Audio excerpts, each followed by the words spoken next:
Hey guys, අද අපි යනවා රෝමෙට. එද අපි ගිහිල්ලා බලමු රෝමෙ අපි කොහෙද යන්නේ කියලා.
Hey guys, අද අපි ඇවිල්ලා ඉන්නේ වතිකන් සිටි එකට. ඉතින් වතිකන් සිටි එක කියන්නේ ලෝකේ තියෙන පොඩිම රට සහ ධනවත්ම රට. ඉතින් මේකේ තමයි කතෝලික ආගමේ නායකයා වෙන පෝප් ෆ්‍රැන්සිස් ජීවත් වෙන්නේ. ඉතින් අපිට ඇතුළට යන්න අර ගොඩාක් සෙනඟ පොලිම ගොඩාක් තියෙනවා. මම පේනවා මේ හරිය. ඉතින් අපි ඇතුළට ගිහලා බලමු. මේ තියෙන චර්ච් එක මේකට ඇතුළට තමයි දැන් යන්නේ. ඉතින් අපි මුලින්ම ආවේ ලෝකේ ගොඩක් ප්‍රසිද්ධ පල්ලියක් වෙන වතිකාන් නගරයේ පිහිටලා තියෙන සාන්ත පීතර බැසිලිකාවට. ඉතින් මේ පල්ලිය ලෝකේ ගොඩාක් දෙන අතර ප්‍රසිද්ධ පල්ලියක්. ඉතින් ඒගොල්ලෝ මේ බැසිලිකාවට එනවා නම් බලලා එන්න මේක ඇරලා තියෙන්නේ කියලා මේ ගොඩක් දවස්වල ඇරලා තියෙන්නේ. හැබැයි මේ පල්ලිය ඇතුළේ මොකක් හරි ආගමික උත්සවයක් හෝ විශේෂ අවස්ථාවක් තියෙනවා නම් ගොඩක් වෙලාවට මේ පල්ලිය වහලා තියෙන්න පුළුවන්. ඉතින් ඔයගොල්ලෝ දකින්න තියෙන ලොකු පොලිමක් තිබ්බා. ඉතින් හැමදාමත් ඉතින් වතිකන් නගරයේ මෙහෙම තමයි ගොඩක් වෙලාවට මේ පල්ලියට යන්න පොලිම ගොඩක් ලොකුයි. මොකද හැම රටකින්ම වගේ සංචාරකයන් එනවා මේ පල්ලිය බලන්න. ඒ කොහොම හරි පොලිමේ ගොඩක් කියලා ඉඳලා එතන චෙක් පොයින්ට් එකක් තිබ්බා. ඉතින් එතන බෑග් එහෙම චෙක් කරනවා. ඉතින් ඒක චෙක් කරලා අපි කොහොම හරි පල්ලිය ඇතුළට යන්න තමයි යන්නේ.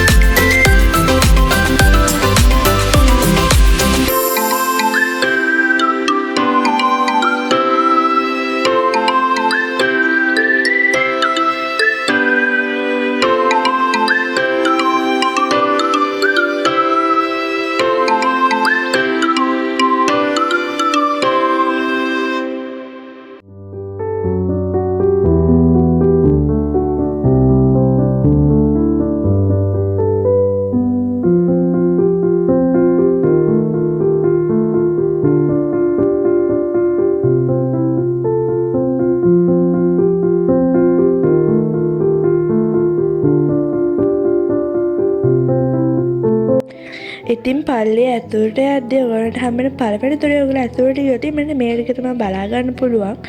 ඉතින් ඔයගොල්ලන්ට පල්ලිය ඇතුළට යන්න ඕන නැහැ. කියන්නේ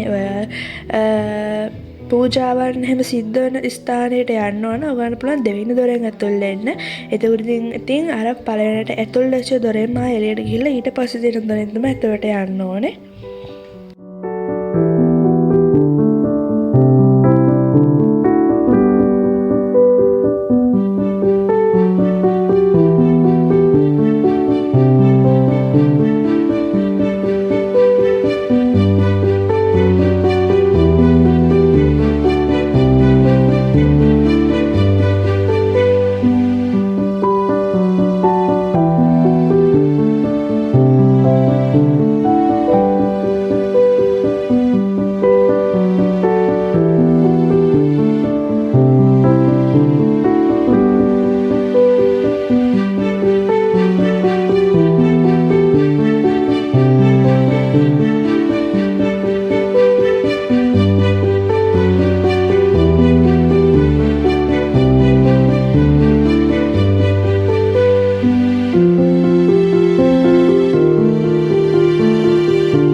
ඉතින් ඔගොල්ලෝ පල්ලි ඇතුල් වෙච්චකමන් දකුණු පැත්තගන්න බලාගන්න පුළුවන් පියටා ප්‍රතිමාව. ඉතින් මේ පියටා ප්‍රතිමාව කියන්නේ ගොඩාක් දෙනෙක් අතර ප්‍රසිද්ධ ප්‍රතිමාවක්. ඉතින් මේ ප්‍රසිද්ධ පියටා පිළිරුව හදලා තියෙන්නේ මයිකල් ආන්ජලෝ විසින්. ඉතින් එයා ඒක හදලා අදද්දී එයාගේ වයස අවුරුදු 24ක් වගේ තමයි වෙලා තියෙන්නේ. ඉතින් මේක හදලා තියෙන්නේ 1498ත් 1499ත් කාලයේ. ඉතින් මේ ප්‍රතිමාව හදලා තියෙන්නේ කෑරාරා මැටි කියලා පර්වතයකින්. ඉතින් මේක උස අඩි 5කුත් අඟල් 8කුත් වෙනවා. ඒ කියන්නේ මීටර් 1.74ක් වගේ. ඉතින් මේ පිළිරුවෙන් පිළිබිඹු කරලා තියෙන්නේ ජේසුස් වහන්සේ සහ මරියතුමිය. ඉතින් මෙන්න මේ පිළිරුවෙන් ප්‍රකාශ කළ තියෙන්නේ මරියාගේ යෞවනයාවයි ජේසුස් වහන්සේගේ ශරීරයයි කියලා තමයි පොත්පත්වල සඳහන් වෙන්නේ. ඉතින් මේ පියටා පිළිරුවත් ගොඩාක් කතෝලික භක්තිකයන් අතර ගොඩක්ම ප්‍රසිද්ධ පිළිරුවක් කියලා තමයි හඳුන්වන්නේ. ඉතින් තවත් විශේෂ දෙයක් තමයි මේ පියටා පිළිරුව මයිකල් ආන්ජලෝ විසින් අත්සන් කර දෙන එකම නිර්මාණය කියලා තමයි සඳහන් වෙන්නේ.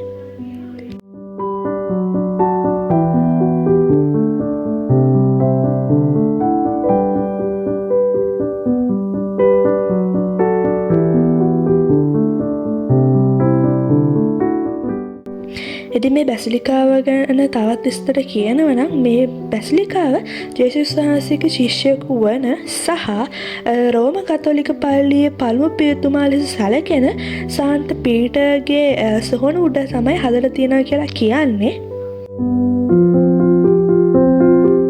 ඉතින් මුල් සාන්ත පීටර් බැසිලිකාව 4 වන සියවසේ ඒ කියන්නේ ක්‍රිස්තු වර්ෂ 324 වගේ කාලේ රෝමානු අධිරාජ්‍ය වන කොන්ස්ටන්ටයින් විසින් ඉදි කරලා තියෙනවා කියලා තමයි කියන්නේ. එතකොට වක්මන් බැසිලිකාව ඒක අභිනව නිර්මාණය 1506 සහ 1624 වන කාලයේ අතර තමයි ඉදි කරලා තියෙන්නේ. ඉතින් මෙහි නිර්මාණකරුවන් ලෙස ඩොනාටෝ බ්‍රමන්ටේ, මයිකල් ආන්ජලෝ, කාර්ලෝ මැඩර්නෝ සහ ජියාන් ලොරෙන්සෝ බර්නිනි ඇතුළු ප්‍රසිද්ධ වාස්තු ශිල්පීන් කටයුතු කළා කියලා තමයි සඳහන් වෙන්නේ.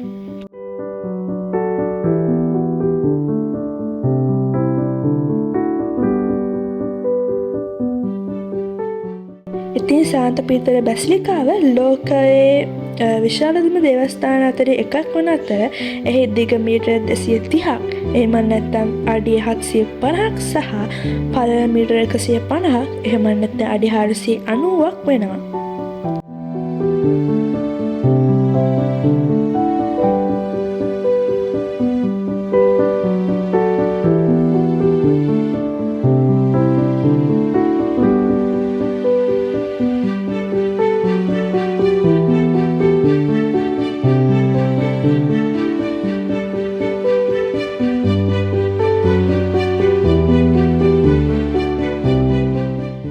ඉතින් මේ බැසිලිකාව ගොඩාක් චිත්‍රවලින්, මූර්තිවලින්, පිළිමවලින් හැම පිරලා තියෙනවා.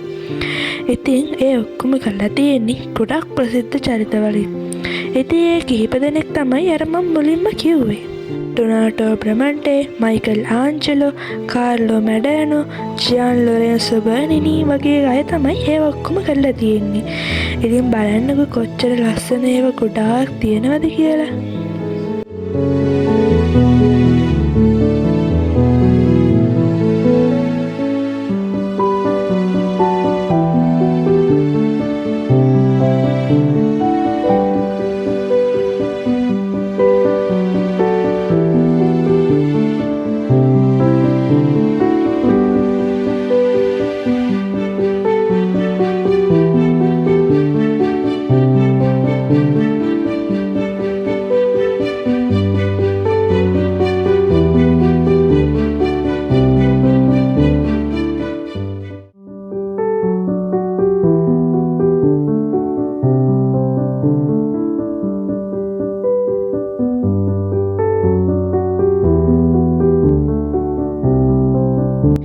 තවත් විශේෂ දෙයක් තමයි මේ බැසිලිකාවේ ඩොම් එක.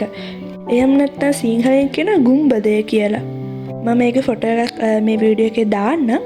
ඉතින් මෙන්න මේක හදල තියෙන මයිකල් ආන්ජලෝ විසින් ඒක. ඉතින් මේ බැසිලිකාවටම අනන්‍ය ලක්ෂණයක්. ඉතින් ඒකේ උස මීටර් 136ක්. එහෙම නැත්නම් අඩි 446ක් උසින් තමයි තියෙන්නේ. ඉතින් මේ ඩොම් එක ලෝකයේ විශාලතම ඩොම් වලින් එකක්. සහ ඒක තමයි වතිකන් නගරේ කේන්ද්‍රස්ථානයක් වෙන්නේ.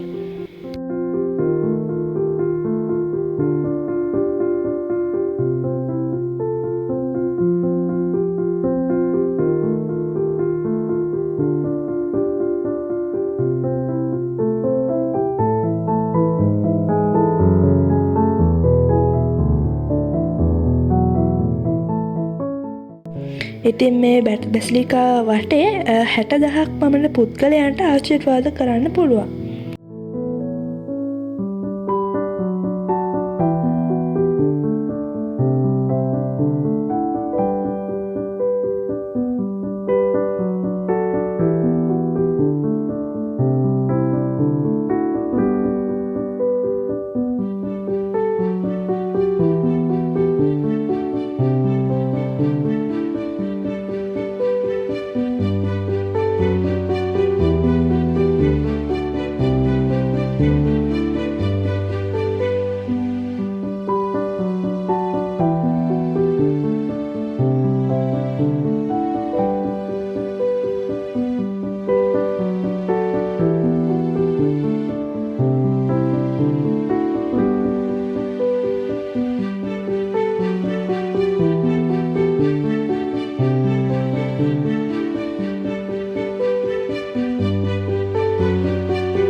ඉතින් අපි සාන්ත පීතර බැසිලිකාව බැලුවට පස්සේ අපි ගියේ කොලොසියම බලන්න.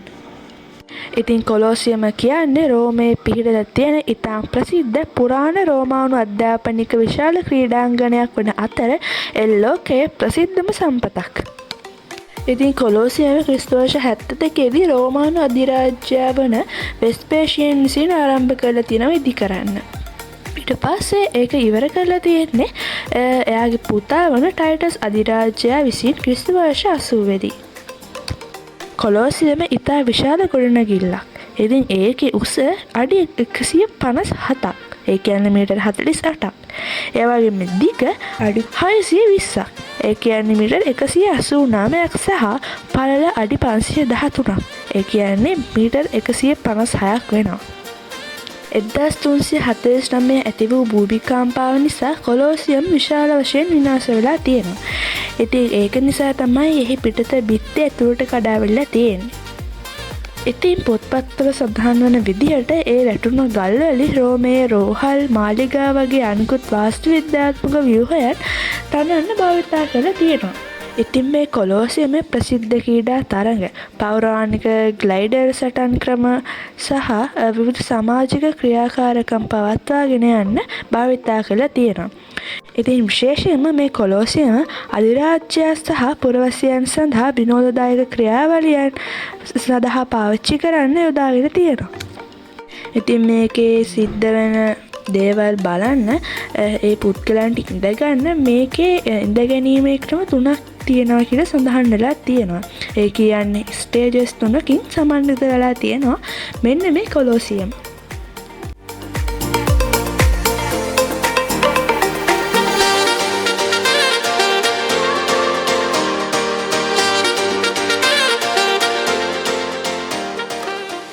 අපි දැන් ඉන්නේ කොලොසියම ගාව. මේක 4:00 මාට්ට වහනවලු එකින් ඇතුළට යන්න බැරි වුණා. අපි එද්දි 4:20 වගේ වුණා. ඉතින් ඔයගොල්ලෝ එනවනම් 4ට වගේ කලින් එන්න බලන්න. ඒතකොට ඇතුළට යන්න පුළුවන්. ඇතුළට තියෙනවා බලන්න දේවල්. ඉතින් ඔයගොල්ලෝ ඇතුළට ඇවිල්ලා බලන්න.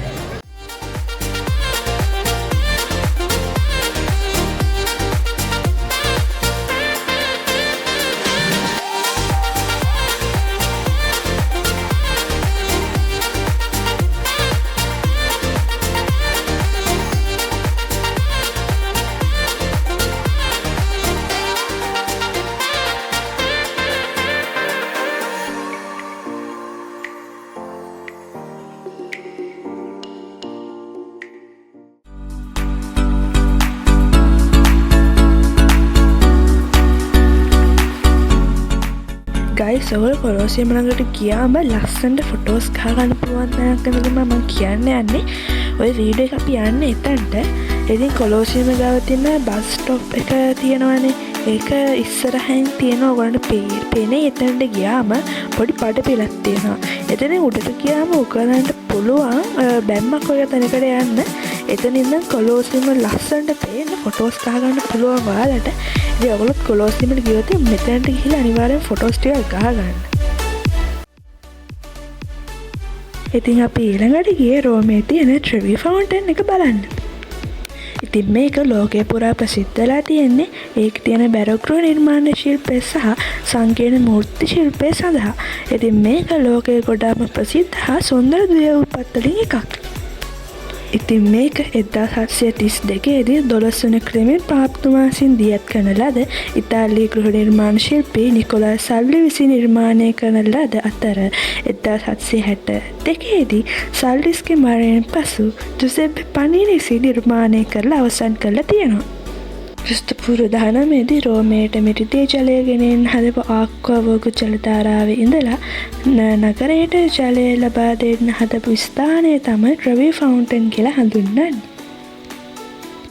ඉතින් මේක වීදි 3ක හන්දියක පිටලා තියෙන හින්දා තමයි මේක ට්‍රෙවි ෆවුන්ටන් කියලා කියන්නේ. ඉතින් මේ ට්‍රෙවි ෆවුන්ටන් එකත් එක්ක යන තවත් සම්ප්‍රදායක් තියෙනවා. ඒක තමයි කාසිවිසි කිරීමේ සම්ප්‍රදාය. ඉතින් මේක බලන්න එන අය ඒගොල්ලන්ගේ වම් උරුල සිට උඩින් කාස්යක් දිය උල්පතට සික් කරනවා. ඉතින් මේකෙන් නරඹන්න පොරොන්දුවක් තියෙනවා ආයෙ ඒගොල්ලෝ රෝමයට එනවා කියලා. ඉතින් මේ සම්ප්‍රදාය ආරම්භ වෙලා තියෙන්නේ වාසනාව සඳහා කාසි වතුරට විසිකිරීමේ පුරාණ පුරුද්දක් ලෙසින්. ඉතින් මේකෙන් එකතු කරන කාසි දේශීය අරමුදල් පුණ්‍යායතන වලට යවනවා. ඉතින් මේකේ උස මීටර් 26.3ක් එහෙම නැත්නම් අඩි 86ක් සහ එහි පළල මීටර් 49.15ක් එහෙම නැත්නම් අඩි 161ක් ලෙස සලකනවා. ඉතින් මේක රෝමයේ තියෙන විශාලතම උල්පත් වලින් එකක්. දැන් ඉන්නේ ට්‍රෙවි ෆවුන්ටන් එක ගාව. ඉතින් ඔයාලට පේනවා ඒක පොඩ වට කරලා කන්ස්ට්‍රක්ෂන්ස් වලට වහලා තියෙන්නේ. මේ වතුරත් ඔක්කොම අයින් කරලා තියෙන්නේ. ඉතින් දැන් වහලා තියෙන අපිට අතුරට යන්න වෙන්නේ නැහැ. ඉතින් ඔයගොල්ලෝ එද්දිත් බලන්න මේ කන්ස්ට්‍රක්ෂන් වල තියෙනද නැත්නම් වතුර අයින් කරලාද එහෙම මොනවද වෙන්නේ කියලා බලලා මෙතන එන්න. ඉතින් guys ඔක තමයි අපි රෝම වටේ ගිය vlog එක. එහෙනම් අපි ඔයගොල්ලෝ අලුත් vlog එකකින් ඉක්මනටම හම්බ වෙන්නම්. See you bye.